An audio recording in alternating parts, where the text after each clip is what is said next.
성전에 올라가는 노래, 그러니까 순례자의 노래 13번째 이제 말씀이죠. 132편이 그 성전에 올라가는 노래가 전체가 15개입니다. 이제 120편에서 134편까지인데 15개를 성전에 올라가는 노래라고 부르는 15개를 만들어 놓은 이유가 있어요. 왜냐하면 그 예루살렘 성전에 가면 이제 여인의 뜰이라는 곳이 있는데 그 여인의 뜰에서 제사장의 뜰을 올라가는 계단이 15개입니다.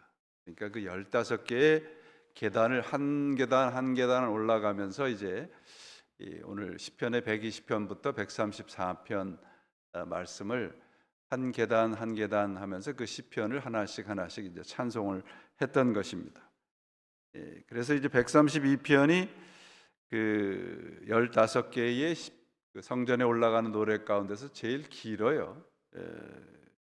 18절까지 이렇게 되어 있는데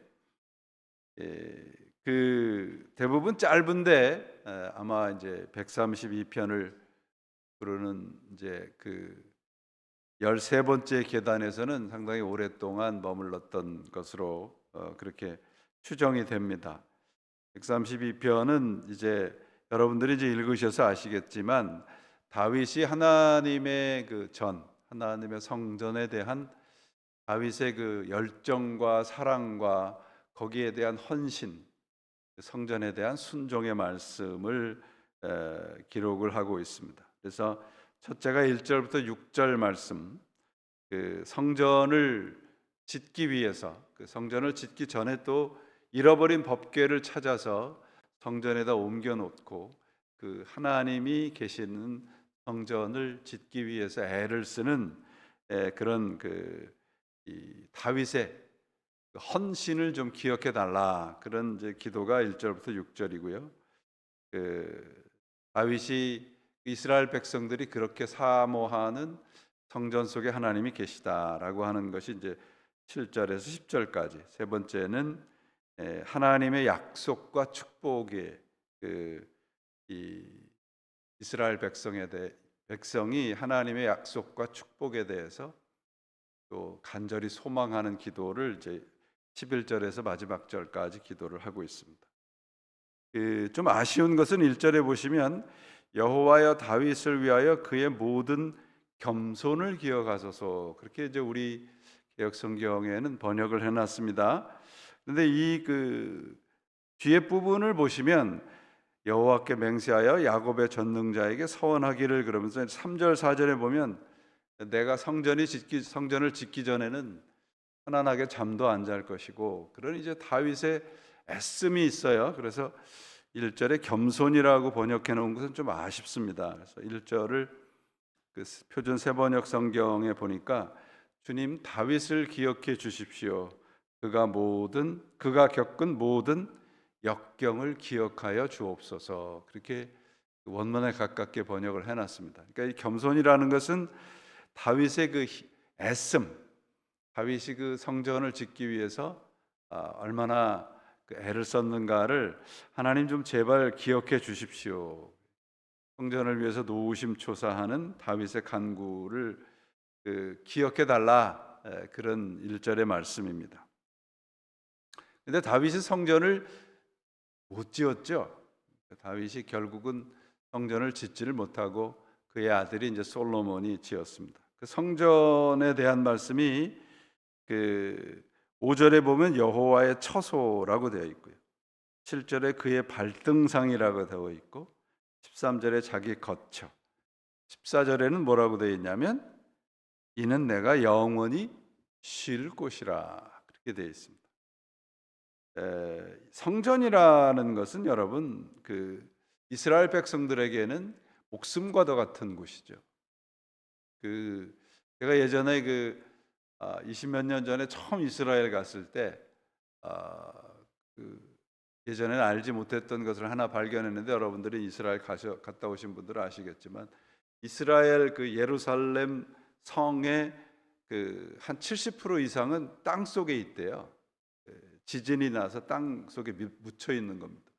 그래서 그 밑에를 들어가서 보면서 성전의 그 이스라엘 그 성에, 특별히 성전에 대한 이스라엘 백성들의 그 헌신을 좀 볼 수 있었는데, 한참을 이렇게 이제 그 밑으로 들어가서 그 지하에 이제 묻혀 있는, 땅속에 묻혀 있는 곳을 이렇게 가다 보니까 오른쪽으로 이렇게 통로가 하나가 이제 길이 나여 있는데, 거기에 이렇게 제단 같이 이렇게 촛불도 켜져 있고 그래요. 그래서 저희가 저쪽이 무엇인가 그러고 안내하시는 분한테 여쭤봤더니 거기가 지성소로 추정이 되는 곳이랍니다.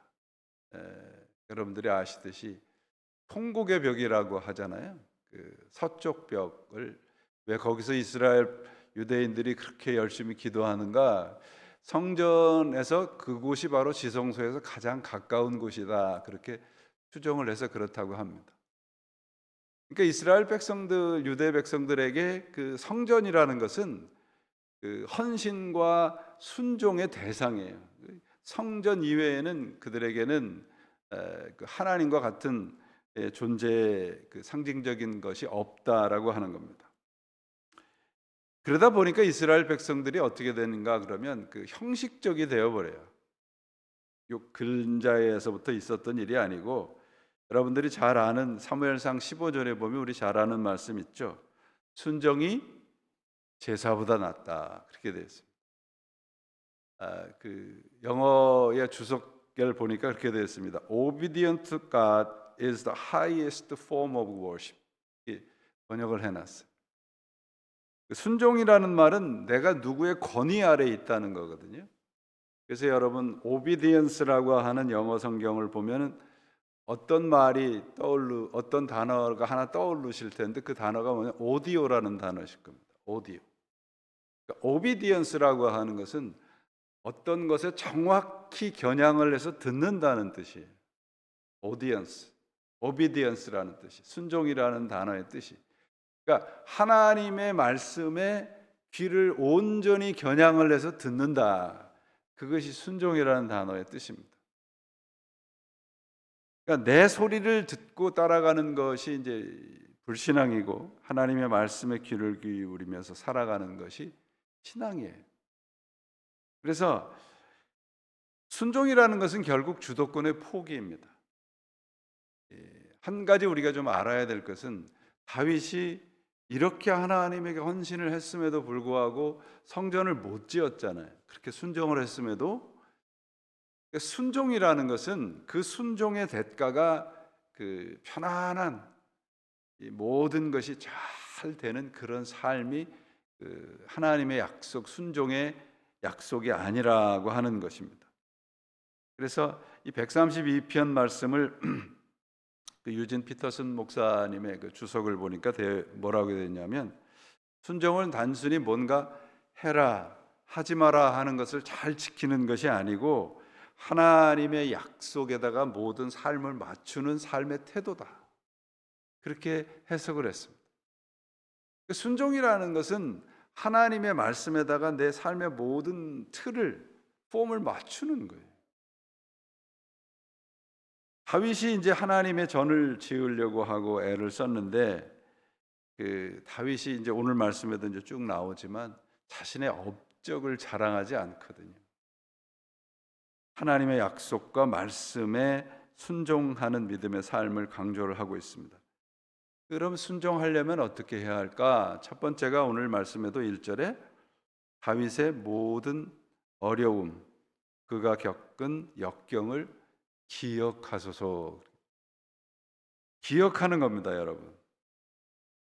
하나님께서 예수님을 왜 보내셨어요? 왜 보내셨어요? 우리를 구원하시려고 보내셨어요. 그러면 하나님이 예수님을 보내시기까지 얼마나 오랜 시간이 있었습니까?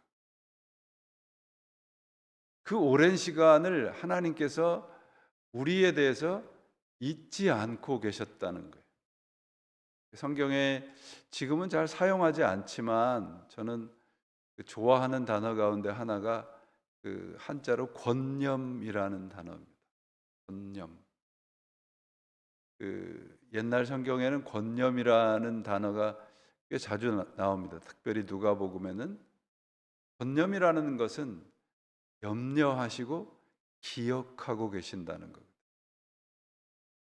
그래서 그 사가랴가 하나님 앞에 기도하면서 하나님이 우리와 맺은 언약을 번념하셨다, 잊지 않으셨다. 예수 그리스도를 우리에게 보내신 것은 하나님이 우리와 맺은 약속을 잊지 않으셨기 때문에 그래요. 그러니까 그 약속을 잊지 않는 것이 순종입니다. 하나님이 우리와 맺은 약속을 한순간도 잊지 않고 실행하신 것이 성육신이거든요. 이 땅에 육신을 입고 오신 거예요. 그래서 그런 성육신의 사건이 우리들에게 은혜가 되기 위해서는 우리도 하나님을 잊지 않는 겁니다. 그게 이제 순종하라고 하는 말씀이에요. 순종은 하나님이 우리에게 하신 약속과 그 우리에게 하신 모든 사랑의 행위를 잊지 않는 거예요. 그래서 구약을 한 단어로 이야기하라 그러면 remember입니다. remember. 잊지 말라. 기억하라. 오늘 말씀에도 이제 언약이라는 단어가 나오잖아요. 구약에서 이제 언약이라는 단어를 떠올리시면 두 가지 언약이 있죠. 하나는 모세의 시내산 언약이 있죠.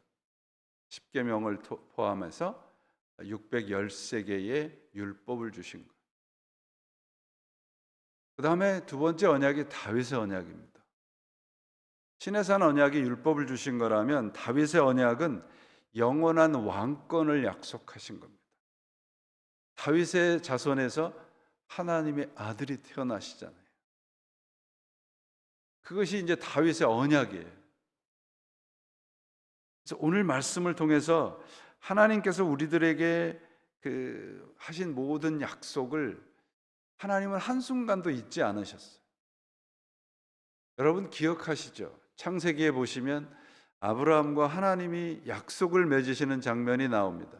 그렇죠? 어떻게 약속을 맺으시는가 그러면 하나님과 아브라함이 약속을 맺으시는데 그 당시에는 길 양옆에다 그 잡은 동물의 사체를 쭉 놓고 그 가운데를 약속을 맺는 두 사람이 지나가는 거예요. 이제 지금으로 말하면 사인하는 겁니다. 근데 그 말은 뭐냐면 내가 이 약속을 이행하지 않으면 저 옆에 죽어 있는 동물의 사체처럼 나를 죽여도 좋다는 거예요. 그게 아브라함과 맺은 언약이거든요. 그런데 창세기에 보면 그 약속을 맺는 그 현장과 그 시간에 아브라함은 자고 있었어요. 하나님 혼자 지나갑니다. 하나님 혼자 불로 지나갔어요. 근데 그 약속이 지켜졌는가 그러면 지켜지지 않았어요. 하나님이 지키지 않은 것이 아니라 사람들이 지키지 않았다고요. 그런데 하나님과 사람이 맺은 언약이 지켜지지 않자 그 책임을 모두 지신 분이 누구예요? 하나님이에요.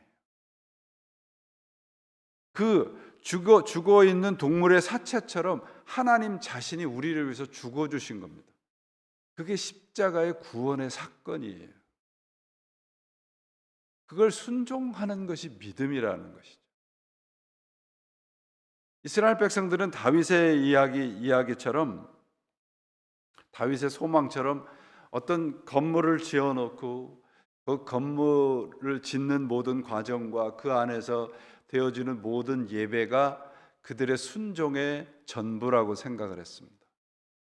근데 한 가지 그들이 잊은 것이 있어요. 오늘도 나오는 말씀처럼 다윗의 언약이에요. 다윗은 예수 그리스도의 표상입니다. 하나님이 다윗의 가문을 통해서 하나님의 그 모든 언약을 이어가시고 그 영원한 왕권을 확정해 주시잖아요. 그래서 여러분 오늘 이 말씀에서 오늘 시편 말씀에서 제일 중요한 말씀은 하나님의 말씀을 붙잡고 버티는 것이 순종이라는 것입니다. 다윗은 자신이 이루고자 하는 것을 이루지 못했어요. 근데 하나님은 다윗을 통한 하나님의 약속을 지키셨습니다. 그게 예수 그리스도인 거죠. 그래서 신앙이라는 것은 여러분, 하나님의 말씀을 붙잡고 버티는 거예요. 견디는 거예요. 신앙생활에서 가장 어려운 것이 무엇입니까? 라고 누군가 저에게 묻는다 그러면 저는 자신의 자리를 지키는 거라고 말합니다. 자신의 자리를 지키는 것처럼 어려운 게 없어요. 그럼 우리가 하나님과 우리와의 관계에서 우리의 자리를 지키는 게 뭐예요? 하나님의 피조물인 자리를 지키는 겁니다. 다른 말씀으로 들으면 하나님이 창조주이시라는 것을 잊지 않는 거예요. 그러면 하나님이 우리를 만들어 놓으시고 약속한 모든 것이 우리 안에서 이루어지는 것입니다. 그것이 하나님께서 우리들에게 약속하시는 거예요. 그래서 우리가 순종한다 하면서도 내가 원하는 것을 다 이루는 것이 순종의 어떤 목적이라고 생각하시는 분들이 계신단 말이죠. 간절하게 성전을 짓기를 원했던 다윗은 그 소원을 이루지 못했습니다. 그러면 순종이라는 것은 결국은 뭐냐 하면 오늘 우리의 모든 일상을 하나님의 뜻대로 사는 삶의 태도입니다. 어떤 일을 이루는 방법이 순종이 아니에요. 그래서 여러분, 우리가 예수를 믿고 살아가면서도 그런 매일매일 뭘 특별한 일이 일어나지 않잖아요. 그죠? 어제도, 오늘도, 내일도 그냥 똑같은 일을 하잖아요. 뭐 별반 뭐 이렇게 좋은 일도 별로 없는 것 같고 나쁜 일도 별로 없는 것 같고 그래요. 그러니까 우리가 매일매일 똑같은 일을 하는 것을 예수 그리스도의 마음을 가지고 하는 것이 순종이에요. 그게 신앙이에요, 여러분.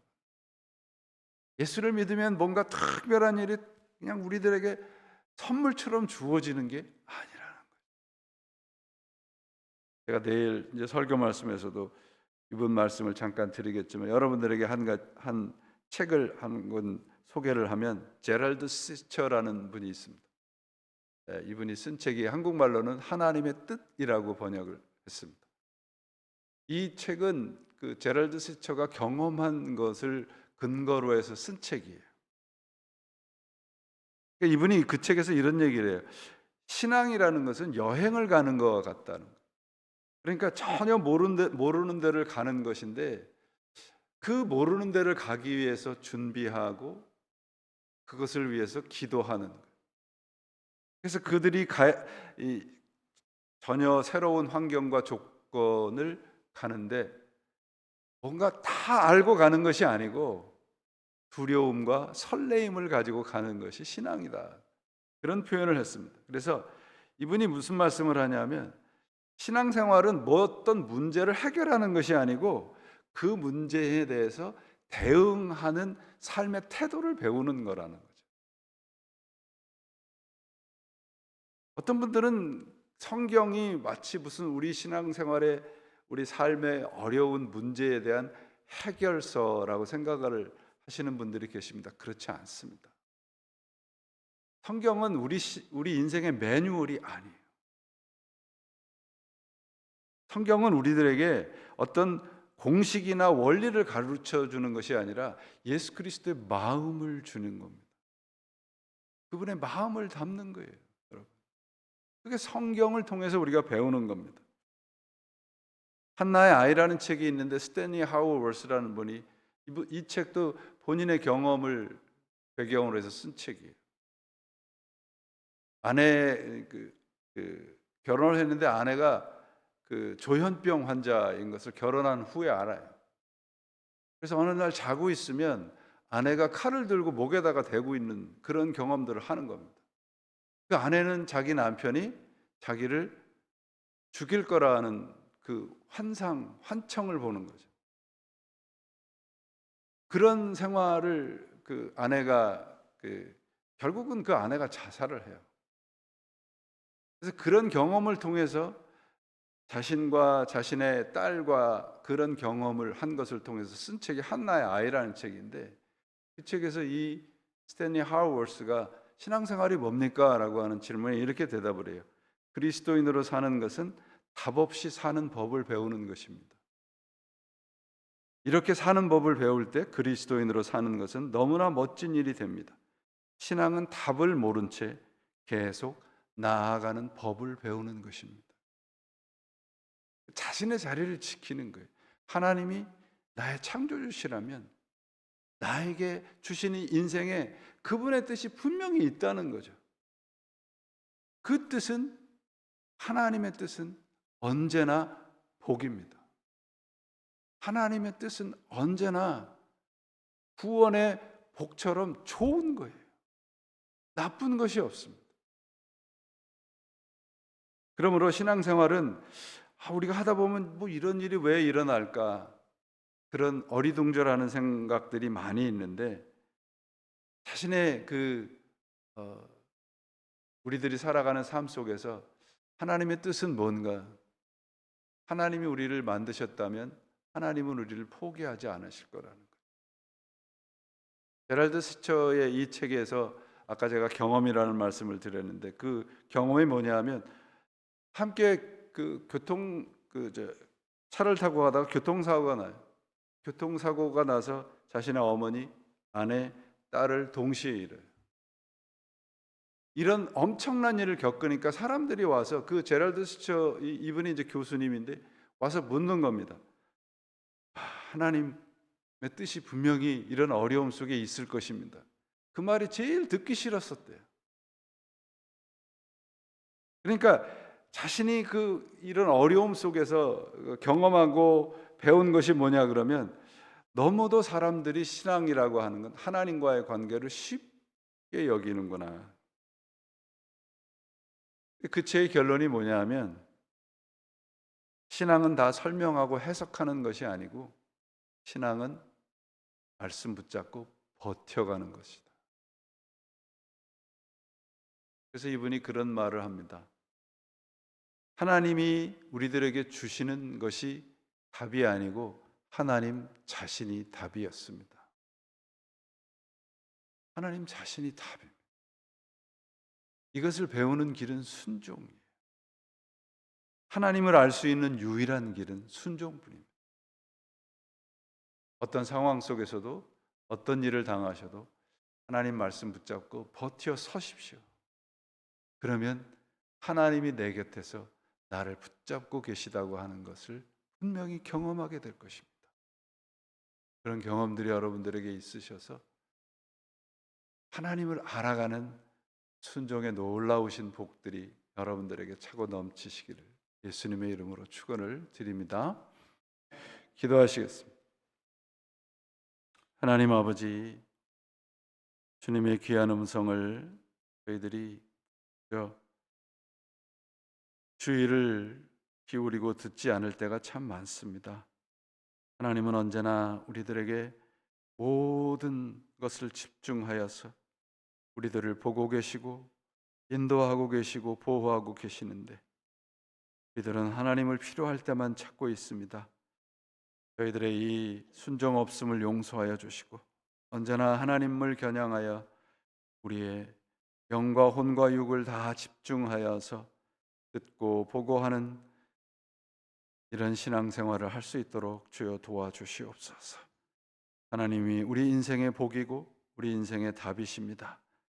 주님 꼭 붙잡고 살아가는 우리의 믿음이 되게 하시고, 우리의 삶 속에서 당하는 모든 어려움들, 힘듦들 하나님께서 기억하고 계심을 믿사오니, 오늘도 주의 말씀 붙잡고 기도하는 자리마다 찾아오셔서 우리의 간절한 기도들을 들어 응답하셔서 살아계신 하나님의 음성이 우리의 영혼에 가득 차게 해 주옵소서. 우리 구주 예수 그리스도 이름으로 간절히 기도합니다. 아멘.